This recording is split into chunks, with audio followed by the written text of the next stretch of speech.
All right, everybody. Welcome to the fourth video on the Physics 1 series. This is problem 5.8, and it's another very general problem of a mass on an incline where the incline has an angle theta from the horizontal, and the mass is being held in place by some tension T on a rope, which itself makes an angle of theta, an angle of alpha with the incline. The body is at equilibrium, it's not moving, it has zero acceleration. So when you diagnose what type of exercise it is, you have probably figured out that it's a sum of forces equals zero type of problem. By now you probably get the next step, which is we have to draw a body diagram for this exercise. There's going to be some tension T,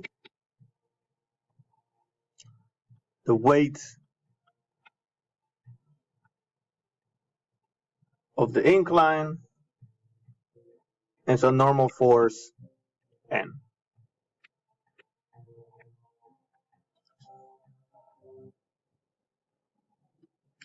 All right, I should have warned you in the beginning of the video that this is going to be one of the longest problems you'll probably do in this class, because you will have to do a lot of geometry.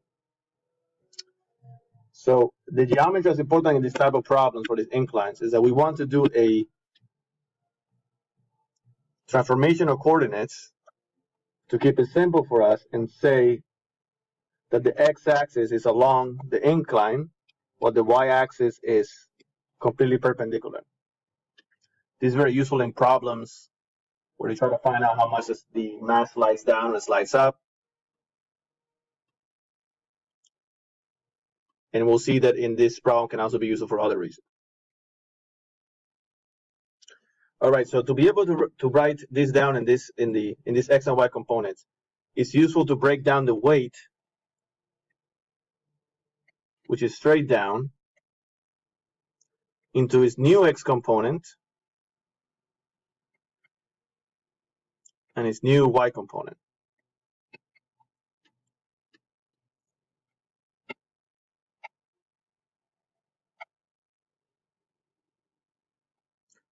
And from a triangle,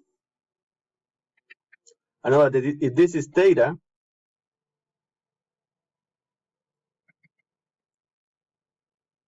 then this is 90 minus theta, and this must be theta as well.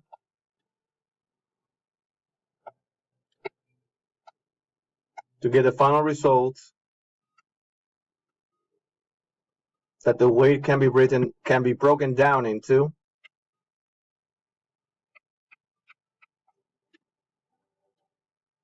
the weight times cosine of the theta in the negative y direction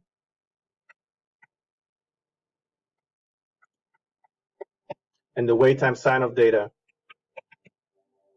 in the x direction. This can be a source of confusion for students, especially when we do things fast, because we do a lot of problems where x is associated with the cosine and y squared for the sine. But obviously this is not a real rule. It just sometimes happens to be that way. Doing the drawing, I think, helps a little bit more. Also, for you to remember whether it's sine of theta, you can think about it the following way. The concept is, if I have an incline and I have a very, very small angle theta, then this component of the weight should be very small. Whereas if I have a very large angle, the component should be large. So it tells you should be sine of theta. Cosine, which is along the perpendicular, if I have a very, sorry, let me write that again.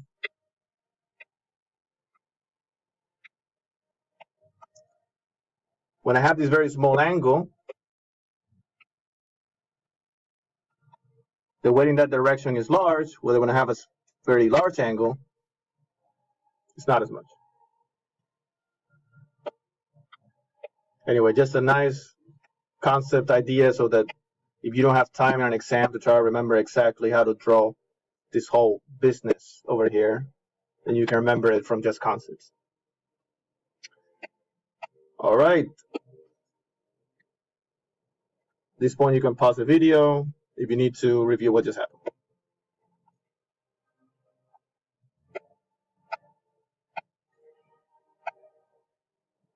Okay, so now let's draw this body diagram in this new coordinates so that we'll see why this makes it a lot easier.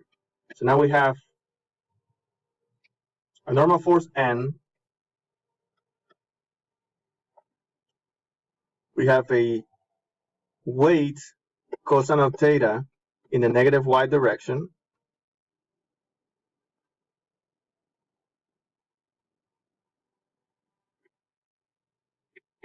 We have the tension T, making an angle alpha from the new x.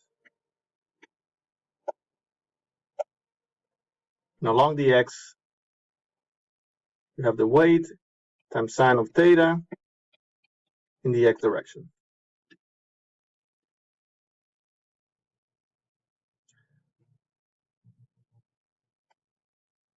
So once again, I have the normal force parallel to the ground. I'm sorry, the normal force perpendicular to the ground, the incline. I have the y component of the weight going in a negative y direction, the new negative y direction, and the weight times sine of theta in the x, and the tension, which makes an angle of alpha with the incline.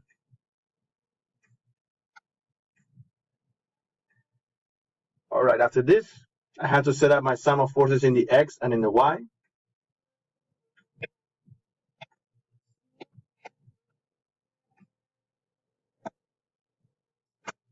Remember, sum of forces equals 0 is a vector equation. I need one for each component. The sum of forces in the x must be equal to 0, where once again, this is a new x, and this is a new y.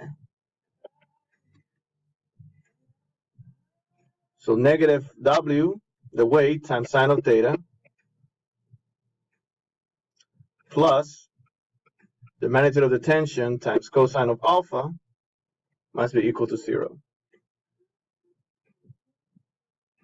I can solve for t to get that the magnitude of t times cosine of alpha must be equal to the weight, which I'll write down now as mg, sine of theta, and get the final answer that the tension must be equal to mg sine of theta of the cosine of alpha.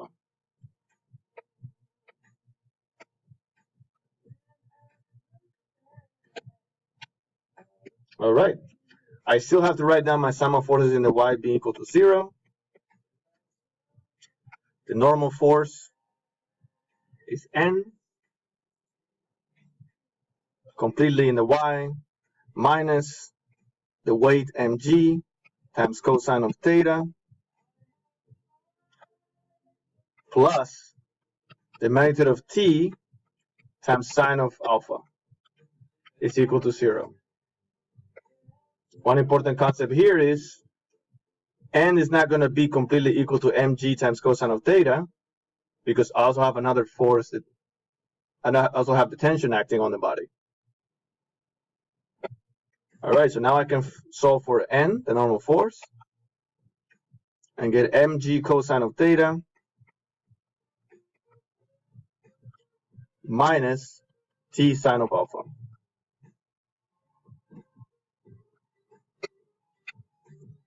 Which I can clean this up a little here and just say it is equal to mg sine of theta, sine of alpha over cosine of alpha, which you know is a tangent of theta. And that's your final answer.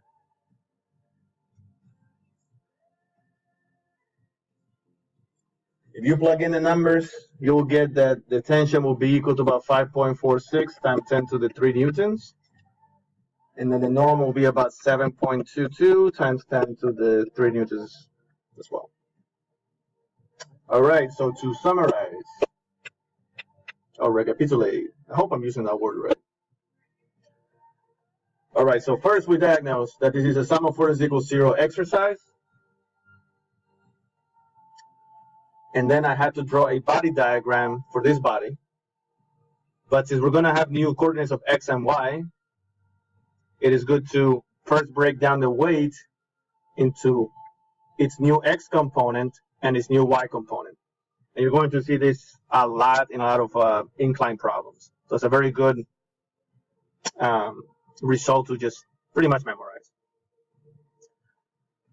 Then, this is a vector equation. I have to write one equation for sum of forces in the x, break down the x and y components, and then sum of forces in the y, break down the x and y components. Everything in between was just algebra. All right, I hope that was understandable and useful. See you later.